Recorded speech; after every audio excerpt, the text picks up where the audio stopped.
तो आपने अभी तक प्रॉपर्टी समझ ली अच्छी तरह एंड डिवीजन की इंट्रोडक्शन समझ ली। अब हमने डिवीजन में और थोड़े कॉम्प्लिकेटेड क्वेश्चंस करने हैं सिंप्लीफिकेशन वाले, कि आपको बहुत सारे साइन ना मिक्स करके दिए होंगे क्वेश्चन में, जैसे कि ये 22 -1/4 -5 माइनस इंटू माइनस डिवाइड, बीच में मल्टीप्लाई भी आ जाएगा, बीच में प्लस आ रहा है, बीच में माइनस आ रहा है। हमको कैसे पता चलता है? ये हमने पहले भी डिस्कस किया था कल, जो हमने अपना इंटीजर सेट नंबर 3 प्रैक्टिस किया था ना, उसमें भी डिस्कस किया था कि जब भी हम बहुत सारी मिक्स साइन वाले जब क्वेश्चंस आते हैं उसमें हम कौन सा रूल फॉलो करते हैं? बॉड मास। ठीक है, बॉड मास। अब यहाँ पे एक करेक्शन है, ओ को ऑफ बोलते हैं, ऑफ। ठीक है, मैं इसको ओवर बोल रही थी, that is not correct, it is of. अब हमने क्या करना है, हमने रूल याद करना है वी बॉड मास। ठीक है, अब मैं बताती हूँ वी क्या होता है। सब ये भी डिस्कस करना है एक आज हमने, ताकि आप सेट नंबर 4 इंटीजर्स की शीट कर पाओ। प्लस एक चीज़ और बतानी थी, वो ये था कि जो ब्रैकेट्स हैं, जो हमने बॉड मास में बी किया था ब्रैकेट्स, वो ब्रैकेट्स किस सीक्वेंस में सॉल्व होती हैं। ठीक है, ये 2 चीज़ें मैं बताऊंगी, क्लैरिफाई कर दूंगी, तो आप फिर ये वाली जो शीट सेट नंबर 4 इंटीजर्स वाली शीट है, ये आप सॉल्व कर पाओगे। सबसे पहले लेट्स अंडरस्टैंड कि इनका नाम क्या है। V means vinculum, B means bracket. तो हमने इसी सीक्वेंस में, जो ऐसे हमारे पास क्वेश्चंस आते हैं ना, ऐसे बहुत लंबे लंबे सिंप्लीफिकेशन के क्वेश्चंस आएंगे, हमने इसको एक एक को सॉल्व करते जाना है इन ऑर्डर। ओ से मतलब ऑफ, डी से मतलब डिविजन, एम से मतलब मल्टीप्लाई, ए से मतलब एडिशन एंड सब्ट्रैक्शन, एस से मतलब सब्ट्रैक्शन माइनस। तो हमने इसी सीक्वेंस में क्वेश्चन में सॉल्व करने हैं। अब विनकुलम क्या होता है, ये हमने पहली बार ही सुना, राइट। विनकुलम का मतलब होता है बार। जैसे अब मैं आपको एक क्वेश्चन सॉल्व करके दिखाऊंगी तो आपको पता चल जाएगा। ठीक है, अब ब्रैकेट समझ लो, ब्रैकेट का क्या सीक्वेंस होता है। This is the brackets, these are the different types of brackets जो यूज़ होती हैं। This is the common bracket या पैरेंथेसिस, ये होते हैं ब्रेसेस या कर्ली ब्रैकेट्स, ये होती है स्क्वायर ब्रैकेट्स या बॉक्स ब्रैकेट्स या ठीक है, और ये बार होता है विनकुलम। तो ये इसको किस सीक्वेंस में सॉल्व करना है? सबसे पहले हम विनकुलम को सॉल्व करते हैं, फिर हम कॉमन ब्रैकेट, फिर कर्ली ब्रैकेट, फिर बॉक्स ब्रैकेट, और ये ब्रैकेट अंदर से बाहर सॉल्व होती है, जैसे कि ये। तो अब मैं ये क्वेश्चन लिखती हूँ and then we will solve. हमें पता चलेगा कि समझ में आएगा कि कैसे सॉल्व करना है, या यहीं पे कर लेते हैं ना, लिखा तो है। देखो 48 minus, this is a question, 18 minus curly bracket 16 minus then common bracket 5 minus 4 minus 1 common bracket close, curly bracket close and box bracket close. अब सबसे पहले हमने क्या सीखा, हमने यहाँ पे लिख देना है V BODMAS. V BODMAS में हम देखेंगे सबसे पहले वी शुरू हो रहा है, तो हमारे पास क्या है, ये हम देखेंगे वी बॉड मास। सबसे पहले विनकुलम मीन्स ये वाली बार को सॉल्व करेंगे, पूरा क्वेश्चन सब एज इट इज़ कॉपी करेंगे। अब सबसे बड़ी मिस्टेक क्या होती है कि बच्चे साइन और ब्रैकेट्स ही नहीं बीच की सही तरह डालते हैं जब क्वेश्चन को कॉपी करते हैं। तो remaining question as it is copy होएगा। सबसे पहले हम सिर्फ ये पोर्शन को सॉल्व करेंगे। तो 48 माइनस ये bracket 18 minus curly bracket 16 minus then ये वाली ब्रैकेट 5 माइनस 4 माइनस 3 क्या हो जाएगा, 4 माइनस 1 क्या आ जाएगा, 3। तो यहाँ हमने लिखा 3, फिर ये common bracket close, curly bracket close and square bracket close. तो ये हमने ये वाला क्वेश्चन है, यहाँ से सिर्फ इस सॉल्यूशन पे पहुंचे, सिर्फ इसको किया। अब आपने ये नहीं कंफ्यूज होना कि यहाँ -4 -1 है तो -5 बना दे, नो। जो बार के नीचे है 4 - 1 है तो हमने 3 ही लिखना है, सिर्फ इसी को ही कंसिडर करना है जितना पोर्शन बार के नीचे है। अब हम यहाँ पहुँच गए। अब हम क्या करेंगे, सबसे पहले ये वाली ब्रैकेट को सॉल्व करेंगे जो अंदर की ब्रैकेट है। 48 minus 18 minus 16 minus 5 minus 3 is 2, तो ये ब्रैकेट उड़ गई। अब कर्ली ब्रैकेट, इसके बाद हम कर्ली ब्रैकेट को सॉल्व करेंगे। 48 माइनस 18 माइनस 16 माइनस 2 क्या होता है, 14। अब बॉक्स ब्रैकेट रहेगी 48 माइनस 4 एंड आंसर इज़ 44। ठीक है, अब एक मैं लिख के करा देती हूँ, जैसे ये वाला क्वेश्चन है, तो let me right it down. तो ये मेरा क्वेश्चन है, मैंने यहाँ लिखा वी बॉड मास। ठीक है, अब वी मैंने देखा विनकुलम है यहाँ पे, वो वाला ऊपर वाला बार नहीं है तो काट दो।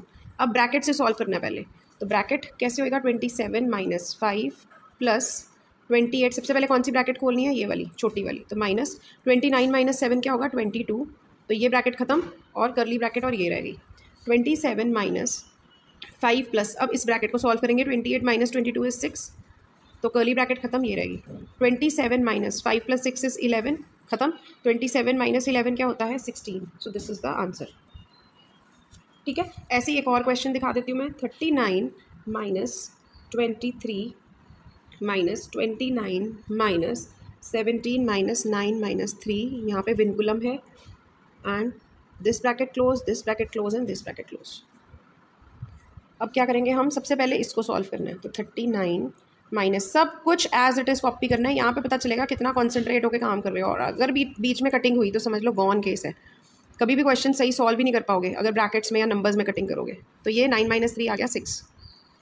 अब मेरे को क्या करना है, अब इसको पहले ख़त्म करना है। तो 39 माइनस, तो अभी तक हम ब्रैकेट्स में ही खेल रहे हैं वी बॉड मास में, ठीक है। वी सॉल्व किया पहले, अब ब्रैकेट्स कर रहे हैं। 23 minus 29 minus 17 minus 6 is 11 curly bracket and this. अब 39 माइनस 23 माइनस 29 माइनस 11 क्या होगा, 18 बॉक्स ब्रैकेट, तो कर्ली ब्रैकेट उड़ गई। इसके नेक्स्ट स्टेप क्या बनेगा, 39 माइनस 23 माइनस 18 क्या होगा, 18 से आगे 23 तक, 19 20 21 22 23 5, 39 minus 5 is 34 and this is the answer. Now this is another question. अब इसमें भी हम क्या अपनाएंगे, वी बॉड मास। तो वी से विनकुलम, हमें दिख रहा है विनकुलम यहाँ है, तो सबसे पहले हम विनकुलम को सॉल्व करेंगे। 118 minus 121 divided by 11, exactly copy करना है, एग्जैक्टली कहीं पे भी कुछ भी गड़बड़ नहीं करनी, तो सारा आंसर हिल जाएगा। ब्रैकेट एज इट इज़ डालनी है सारी। 3 माइनस 9 माइनस 2 इज़ 7, तो कर्ली ब्रैकेट। अब हम क्या करेंगे, अब हम ये वाली ब्रैकेट को खोलेंगे पहले। तो 118 minus 121 divided by 11 into 11 is 121, minus into minus is +4 minus 3 minus 7। अब हम ये वाली ब्रैकेट को खोल सकते हैं। 118 minus 121 divided by, exactly copy होएगा सारा, +4 माइनस 3 माइनस 7 क्या होएगा, -4। अभी भी ये ब्रैकेट रहेगी। अब 118 minus 121 divided by 121 +4 minus into minus is +4। तो हमारा विनकुलम भी ख़त्म, ब्रैकेट्स भी ये वाली ख़त्म। अब इनके अंदर देखो लड़ाई है कि पहले डिवाइड करें या एडिशन करें। हमारा बॉड मास का रूल क्या कहता है, ऑफ। यहाँ पे क्वेश्चन में कहीं पे भी ऑफ नहीं है। ऑफ कैसे आता है, जैसे 1/4 ऑफ 16, तो ऐसा लिखा आता है आपको इसके बीच में ही, तब ये ऑफ वाला सॉल्व करते होते हैं। अब यहाँ पे ऑफ कहीं पे नहीं लिखा हुआ, ठीक है, तो ऑफ भी उड़ गया। अब क्या करना है, पहले डिवाइड करना है। अब हम पहले डिवाइड का साइन दिख रहा है इन दोनों में है, तो इनको डिवाइड करेंगे पहले। 118 minus 121 divided by 121 is 1, number divided by the same number, +4 +4। अब डिवाइड खत्म हो गया। अब क्या करना है, मल्टीप्लाई। क्या यहाँ कहीं मल्टीप्लाई है, नहीं है, काट दो। अब एडिशन करनी है पहले, एडिशन यहाँ दिख रही है हमको, तो 118 माइनस 4 + 4 इज़ 8 + 1 9। अब सब्ट्रैक्शन रहेगी, तो सब्ट्रैक्शन कर दो एंड आंसर इज़ 10। देखो 118 माइनस 9 करेंगे, तो ये 8 छोटा है, ये इसके पास जाएगा कि भैया मुझे कुछ दे दो। ये कहेगा ठीक है मेरे नीचे तो कुछ नहीं, मैं तो बड़ा ही हूँ, चलो मैं 0 हो जाता हूँ, तुम 1 ले लो। अब ये 18 माइनस 9 क्या हो जाएगा, 9, ये 0 है और ये, तो आंसर इज़ 109। ठीक है, एक तो ये कंसेप्ट था, ये कर लोगे आप। आपका जो सेट नंबर 4 की जो मैंने शीट्स भेजी है ना, वो एग्जैक्टली इसी पे बेस्ड है। इसमें एक चीज़ और है, हमने करी थी एब्सोल्यूट वैल्यू। एब्सोल्यूट वैल्यू क्या होती है, आई होप आपको याद होगा। एब्सोल्यूट वैल्यू का क्या सिंबल होता है, 2 बार्स, ठीक है। एब्सोल्यूट वैल्यू में बार्स यूज़ होती हैं। अब इसका दूसरा नाम क्या होता है, मॉड्यूलस, LUS। तो अगर आपको कहें मॉड्यूलस निकाल लो, ये एब्सोल्यूट वैल्यू निकाल लो, one and the same thing. और इसका मतलब क्या होता था कि अगर हमने किसी भी नंबर की एब्सोल्यूट वैल्यू निकालनी है, जैसे -9 की, तो हम उसको 2 बार्स के बीच में रखते थे एंड बाहर क्या आएगा, 9। और अगर बीच में पॉजिटिव नंबर है 8, बार्स के बीच में रखा तब भी वो पॉजिटिव, मीन्स बाहर कौन सी वैल्यू आनी है, बाहर इररिस्पेक्टिव ऑफ साइन उसका सेम नंबर ही आना है। कोई बार के अंदर जाके वो साइन ने हट जाना है, और कोई साइन नहीं भी है तो कुछ नहीं होगा। बेसिकली हमने क्या किया था, एब्सोल्यूट वैल्यू होती है वो वाली वैल्यू जो इररिस्पेक्टिव ऑफ साइन होती है। मतलब ये वो वैल्यू होती है जो हम नंबर लाइन से देखते हैं कि ये 0 से अगर -9 है ये चीज़, तो कितनी दूर है, बट साइन नहीं देखना सिर्फ, तो हम कहेंगे 9 प्लेसेस दूर है। और अगर पॉजिटिव साइड पे है तो 8 प्लेसेस दूर है। तो उसमें हम ऐसे तो नहीं कहते ना कि -9 प्लेसेस दूर है या -8 प्लेसेस या +8 प्लेसेस दूर है। तो अगर कोई चीज़ पॉजिटिव है और 7th पे प्लेस पे बैठी है, तो हम उसको क्या कहते हैं कि ये 0 से 7th प्लेस पे है। बट अगर यहाँ -6 पे बैठी होती तो मैं क्या कहूँगी, 0 से 6th प्लेस पे है, टुवर्ड इट्स राइट। मतलब इररिस्पेक्टिव ऑफ साइन हमने जो वैल्यू बताते हैं उसको बोलते हैं एब्सोल्यूट वैल्यू, या उसका दूसरा नाम होता है मॉड्यूलस, और शॉर्ट में इसको बोलते हैं मॉड। ठीक है, तो अगर आपको आता है, अब इसमें 2 तरह के क्वेश्चन है जो उस दिन राजवीर भी पूछ रहा था। एक हमने उस दिन क्वेश्चन किया था माइनस, यहाँ पे क्वेश्चन दिया होगा सॉल्व, ठीक है, -5 इन बार्स, इन मॉड्यूलस या इन दीज बार्स। सिर्फ ऊपर क्वेश्चन क्या दिया हुआ है, सॉल्व। तो मैं क्या करूँगी, मैं करूँगी माइनस एज इट इज़ रहेगा, -5 बार्स में है तो ये माइनस हट जाएगा और 5 आ जाएगा, and my answer will be -5। अगर क्वेश्चन आता है फाइंड एब्सोल्यूट वैल्यू ऑफ, और ये सेम क्वेश्चन आ जाता है -5। अब मेरे को क्या कह रहे हैं कि इस पूरे का एब्सोल्यूट वैल्यू निकालो, तो मैं क्या करूँगी, मैं क्वेश्चन में लिखूँगी absolute value of -5 is equal to, मैं पूरे को बार में डालूंगी -5। समझ में आ गया ना क्वेश्चन में डिफरेंस। यहाँ पे उन्होंने सिंपल लिख दिया कि ये तुमको दिया, तुम इसको सॉल्व करो, तो बार्स के अंदर जो भी होगा वो पॉजिटिव बन के निकलेगा, बट ये माइनस, ये वाला माइनस आया है यहाँ पे, ये वाला, क्योंकि ये माइनस बार में नहीं था, ये तो बाहर बैठा था।